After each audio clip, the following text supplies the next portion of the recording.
Menurut saya, Pak, tanpa Anda tanya, saya kalau mengikuti perkembangan ini secara teliti, saya itu punya kesimpulan sederhana. Dia tuh nggak punya ijazah. Kenapa, Prof? Indikasinya banyak. Tapi yang paling nampak adalah memang dia tidak punya kapasitas sebagai seorang sarjana. Sarjana apapun. Sebab seorang sarjana itu punya struktur berpikir yang clear. Berbicara secara sistematik. Ini kalau lulusan sekolah tinggi ya, universitas. Dia berpikir sistematis, dia bertutur kata yang teratur dan fokus. Dia tidak punya sama sekali kemampuan itu. Nah, yang kedua, ada apa sesuatu yang asli disembunyikan? Kalau dia mengatakan dia punya ijazah asli, kenapa dia sembunyikan? Jadi kalau menurut saya, yang selalu disembunyikan itu adalah sesuatu yang bermasalah. Secara tidak sadar, dia sebenarnya mengakui bahwa ijazahnya itu bermasalah, sehingga tidak sembarangan bisa ditunjukkan. Ya, takut ketahuan kan. Nah, hebatnya itu dia menyebutkan dia akan menunjukkan kepada pengadilan. Tapi pengadilan di Solo tidak ada ijazah juga muncul. Jadi ini satu persoalan yang sulit kali dicerna secara logika gitu. Tapi kesimpulan saya, dia tidak punya ijazah. Jadi kalau ada ijazah yang dia pegang atau tidak tunjukkan, pasti palsu. Kalau dia berdalil di Prof selalu bahwa nggak perlu saya harus tunjukkan kepada publik, itu maksudnya apa kira-kira, Prof? Itu cuma alasan, itu adalah satu argumen yang tidak punya dasar logika. Bagaimana sesuatu yang sah tidak mau ditunjukkan? Yang tidak mau ditunjukkan itu sesuatu yang aib. Jadi kalau menurut saya, justru dia itu tidak mau ini terbongkar. Jadi mungkin maksudnya biar ini menggantung terus. Panjang-panjang umur aja. Itu kira-kira gimana tuh kalau kita bandingkan dengan reaksi Obama dengan Pak Jokowi? Oh jauh, Pak. Obama itu seorang guru besar, Pak. Dia tuh mengajar di kampus di Chicago, Pak. Dia itu orang terdidik, Pak. Jadi yang tidak mungkin lah sebanding dengan Jokowi. Jokowi tidak terdidik. Jadi reaksinya tidak intelek. Jadi kan sama sekali tidak ada kesan intelektual dalam reaksi dia terhadap kasus ini. Dan saya sangat yakin dia tidak memiliki kapasitas yang standar saja tentang seseorang yang lulus universitas, apalagi lulusan UGM. Kalau orang UGM yang benar akan mengatakan, saya tersinggung. Kok Anda menganggap dia UGM? Tidak ada UGM yang kualitasnya seperti itu.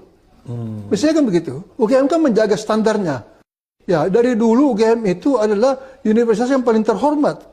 Untuk memperlihatkan, meyakinkan masyarakat bahwa dia betul kuliah di UGM, Pak Jokowi tiba-tiba melakukan reunian. Itu kira-kira apa maknanya, Prof? Itu semua adalah langkah-langkah dia menurut kemampuan dia berpikir. Bahwa dengan dia mengumpulkan orang-orang itu, banyak yang mengakui bahwa dia pernah kuliah di sana.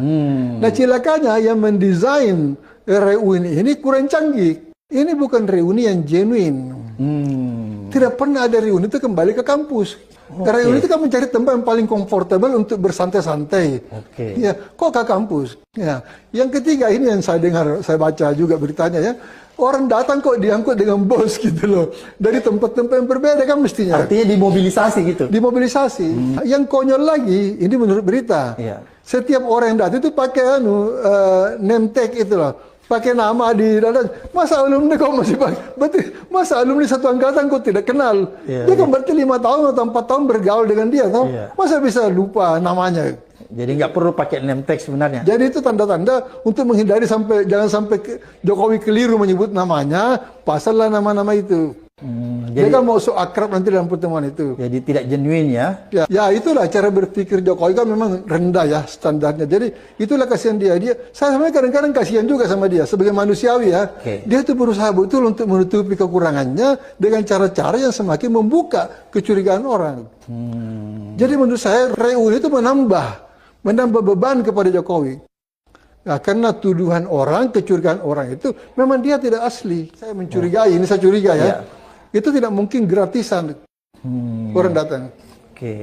Ya, Jokowi berkepentingan. Yang paling berkepentingan dengan reuni itu adalah Jokowi. Untuk tunjukkan kepada publik. Cilakanya tidak ada yang percaya. Kecuali orang-orang dia. Orang-orang yang objektif di luar, itu tidak akan percaya. Dan jangan lupa Pak, ini bukan rahasia lagi. Bahwa masyarakat kita itu taunya Jokowi itu pembohong. Jadi kalau dia itu dalam banyak kasus dia berbohong, Oke. kenapa Anda tiba-tiba percaya dalam kasus ijazah dia tidak bohong? Itulah. Apa yang menyebabkan dia tidak bohong di sini, sedangkan yang lebih besar dia bohong? Apa itu contohnya, Prof? Ya soal SMK sudah dipesan 6.000 orang itu loh. Dia bilang sama yang mewawancara itu, kalau Anda mau pesan itu nunggu 2 tahun baru dapat. Iya, iya. Meyakinkan sekali kan, kebohongannya kan luar biasa. Tidak ada.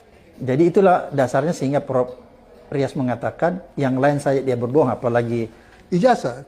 Atau kalau yang lain dia bisa bohong, kenapa ijazah tiba-tiba jujur? Dan kalau dia jujur soal ijazah, kenapa dia sembunyikan? Itu kan bukan sesuatu yang aib.